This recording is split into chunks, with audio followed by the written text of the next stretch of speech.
पुराना साल 2024 film industry के लिए काफ़ी विवादों से भरा रहा। जाते जाते अल्लू अर्जुन की गिरफ्तारी हुई, कंगना का थप्पड़ कांड हुआ। तो एक नज़र डालते हैं 2024 में क्या क्या ऐसा हुआ जिसके लिए 2024 याद किया जाएगा। असल में 2024 में एक के बाद एक कई सारी हैरान करने वाली घटनाएं हुई थीं। मुझे याद आ रहा है कि दिसंबर के महीने में अल्लू अर्जुन की गिरफ्तारी हुई। उससे पहले पूनम पांडे की फेक डेथ कंट्रोवर्सी हुई थी और कंगना रनौत को सीआईएसएफ अधिकारी ने थप्पड़ मारने की हिमाकत की। तो इस तरीके की घटनाएं जो थीं पूरे साल सब लोगों का ध्यान खिंचा रहा इस तरह की घटनाओं पर, और आमतौर पर इतने सारी कंट्रोवर्सीज एक ही साल में होती नहीं हैं। आपको याद होगा कि पुष्पा 2 द रूल की सफलता के बाद अल्लू अर्जुन के लिए एक मुसीबत ये आई कि 4 दिसंबर को हैदराबाद के संध्या थिएटर में भगदड़ मची, बवाल हुआ, एक महिला की दुखद मौत हुई। फिर महिला के परिवार ने आरोप लगाया कि हादसा अल्लू अर्जुन के थिएटर में आने के कारण हुआ था, क्योंकि उस वक्त लोग उन्हें देखने के लिए काफ़ी उत्साहित थे। इसके बाद इस मामले में एक राजनीतिक विवाद भी पैदा हुआ जब विपक्ष ने यह आरोप लगाया कि तेलंगाना सरकार जानबूझकर अल्लू अर्जुन को निशाना बना रही है। हालांकि तेलंगाना हाईकोर्ट ने उन्हें अंतरिम जमानत दे दी, उन्हें एक रात जेल में बितानी पड़ी, अगली सुबह रिहा किया गया। फिर ये मामला राजनीति में गर्म रहा और अभी भी गर्म चल रहा है। सलमान और शाहरुख खान को धमकियां भी पिछले साल मिलती रहीं। अप्रैल में सलमान खान के घर के बाहर गोलीबारी हुई जब 2 बाइक सवारों ने 4 राउंड फायर किए और फिर फरार हो गए। इस घटना की जिम्मेदारी गैंगस्टर लॉरेंस बिश्नोई ने ली और ये बताया गया कि उसने सलमान को खत्म करने के लिए 20 लाख रुपए की सुपारी दी थी। सलमान के करीबी दोस्त बाबा सिद्दीकी की ऑफिस के बाहर हत्या हुई और यह हत्या भी बिश्नोई गैंग ने की, ऐसा सामने आया। सलमान और शाहरुख खान को इन धमकियों के बाद सुरक्षा बढ़ाने की जरूरत पड़ी और पुलिस ने धमकी देने वाले शख्स को फिर यूपी से गिरफ्तार भी किया। इसके अलावा शाहरुख खान को नवंबर में जान से मारने की धमकी मिली। इन धमकियों के बाद सलमान और शाहरुख खान की सुरक्षा को और भी कड़ा कर दिया गया। इस मौके पर हमने ये भी देखा कि शाहरुख खान अपने दोस्त बाबा सिद्दीकी की मौत के मौके पर भी नहीं पहुंचे। उधर ऐश्वर्या और अभिषेक बच्चन की तलाक की अफवाहें भी चलती रहीं। ऐश्वर्या और अभिषेक बच्चन की तलाक की अफवाहें उस समय तेज हुई जब अनंत अंबानी और राधिका मर्चेंट की शादी में दोनों अलग अलग पहुंचे। इससे अंदाजा लगाया गया कि उनके रिश्तों में जरूर कोई समस्या है। हालांकि एक बड़े इवेंट में दोनों साथ पहुंचे और बाद में इन अफवाहों को खारिज कर दिया गया। उधर कंगना रनौत को सीआईएसएफ की महिला अधिकारी ने थप्पड़ जड़ दिया। 6 जून को कंगना रनौत को चंडीगढ़ एयरपोर्ट पर एक सीआईएसएफ कांस्टेबल ने, माफ कीजिएगा, अधिकारी नहीं, थप्पड़ मार दिया था। यह घटना उस समय हुई जब कंगना पर आरोप लगा था कि उन्होंने किसानों के खिलाफ कुछ आपत्तिजनक बातें की थीं, जिससे इस विवाद की शुरुआत हुई। थप्पड़ मारने वाली कांस्टेबल का नाम कुलविंदर कौर बताया गया और इस घटना के बाद कंगना की सुरक्षा और बढ़ा दी गई। उधर नयनतारा और धनुष का विवाद भी सामने आया जब नयनतारा ने आरोप लगाया कि धनुष ने अपनी फिल्म नानुम रौडी धान के फुटेज को इस्तेमाल करने की अनुमति नहीं दी। नयनतारा का कहना था कि धनुष के साथ उनका पर्सनल मतभेद था और इसीलिए उन्होंने उस फुटेज का इस्तेमाल करने से मना कर दिया। इसके बाद धनुष की टीम ने नयनतारा के खिलाफ कानूनी कार्रवाई की क्योंकि नयनतारा ने बिना अनुमति के फुटेज का इस्तेमाल किया था। यह विवाद साउथ इंडियन फिल्म इंडस्ट्री में काफी चर्चा का विषय बना रहा। उधर रहमान साहब का तलाक भी खबरों में छाया रहा। संगीत जगत के मशहूर संगीतकार ए.आर. रहमान ने 29 साल के वैवाहिक जीवन के बाद अपनी पत्नी सायरा बानो से अलग होने का ऐलान किया। ये खबर सोशल मीडिया पर तेजी से फैली और उनके फैंस और मीडिया में हलचल मच गई। कुछ समय बाद रहमान की उनकी बैंड की ही एक मेंबर मोहिनी डे ने भी उसी दिन अपने तलाक की घोषणा की और लोगों ने इन दोनों को मिलाकर देखना शुरू किया। बहरहाल ये मामला फिर बाद में सामने आया कि भाई रहमान तो उनके लिए एक पिता समान है और फिर लोगों ने इस खबर की सीरियसनेस को समझा। अरशद वारसी की प्रभास पर की गई टिप्पणी भी चर्चा का विषय रही। अरशद वारसी ने प्रभास को कहा कि भाई वो तो जोकर हैं। तो इस टिप्पणी के बाद विवाद पैदा हो गया। प्रभास के फैंस ने इसे गंभीरता से लिया और इसे आपत्तिजनक माना।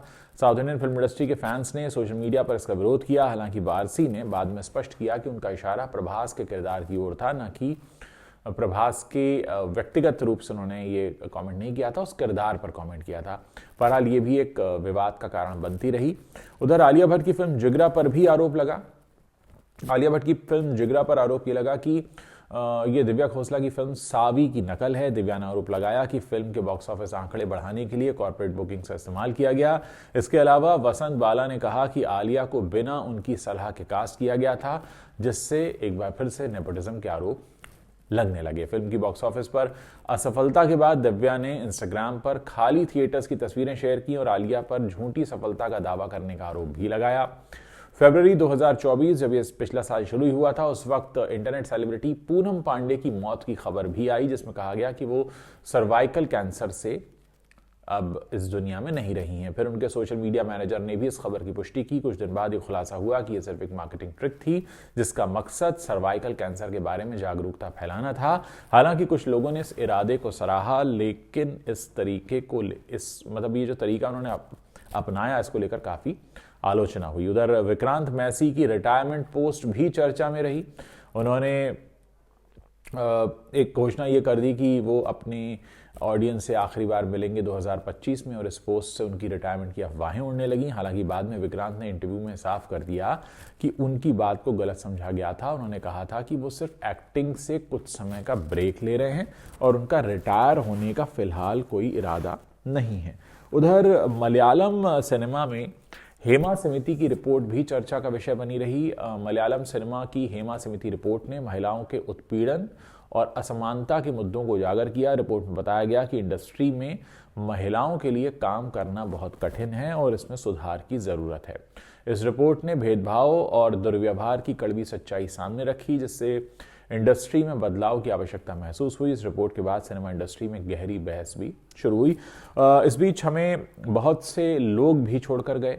हम अगर याद करें पंकज उधास को, गजल गायक जिनके साथ करियर शुरू हुआ था शाहरुख खान का। जी हाँ, गजल गायक पंकज उधास के ही एक म्यूजिक कॉन्सर्ट में पहली बार शाहरुख खान को पैसे कमाने का मौका मिला था, जब वो दर्शकों को सीट पर बैठा रहे थे। उन्हें 50 रुपए मिले थे। पंकज उधास ने इस साल हमें अलविदा कह दिया।